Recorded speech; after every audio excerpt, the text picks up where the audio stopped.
Mr. Torres. Mr. Stanton, in February of 2010, the City Council passed a 5-year 2% food tax. There has been public discussion that this food tax should be rescinded immediately. What is your position on this, and specifically, how would you handle the losses in food tax revenues for the general fund and various voter-approved propositions that could result in reduction in support of transit, parks, reserves, police, fire, and human services? Yeah, this is an important issue. This issue has come up at many debates. Mr. Gullett and I have actually debated 30 times, I think 32 times, including after the election. This is often a common subject matter. I actually don't agree with how the food tax came into place. I think Mayor Gordon made a mistake in having that tax passed so quickly via the City Council. Anytime we asked for, when I served in the council for 9 years, if we ever needed a revenue increase, we went to the voters. When we wanted to do a public safety revenue increase, we went to the voters. When we did a Parks and Reserve initiative, we went to the voters. So I don't think it was done in as transparent a way as it should have been. And that's my commitment when elected mayor to do a process like that in a very, very different way.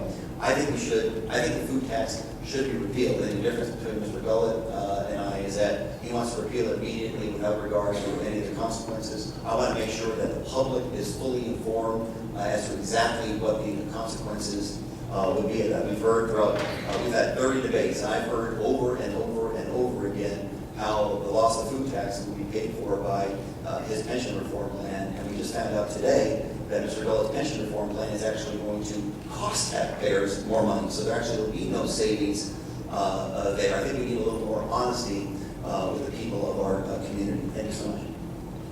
Mr. Gullett. I am for immediately repealing the food tax. and we have the money. The money's already in the budget right now to repeal the food tax without negative consequences to the services that we have. And when Greg says that my pension plan is going to cost more and that the money is not there, that's not accurate. What I've said is that I have a reform plan, and that reform plan does eliminate the double pension, which is about $40 million. That double pension can be used then, $20 million of it to repeal the food tax, but it also can be used to make a transition to a 401k process.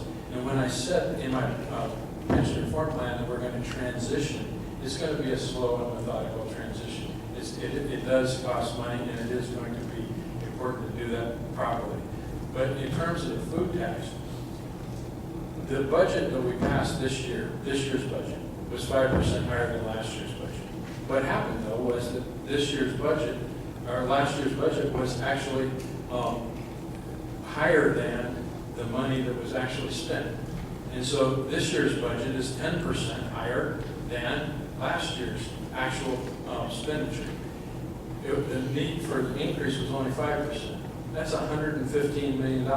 There's $115 million in this year's budget that is not accounted for and can be used to repeal the food tax immediately. So right there, the food tax is $50 million. That still leaves $65 million. That's the problem. We have a shell game going on with our budgets, and what we need to do is zero base that budget so that we can all agree on the numbers and start at zero, because that's something we can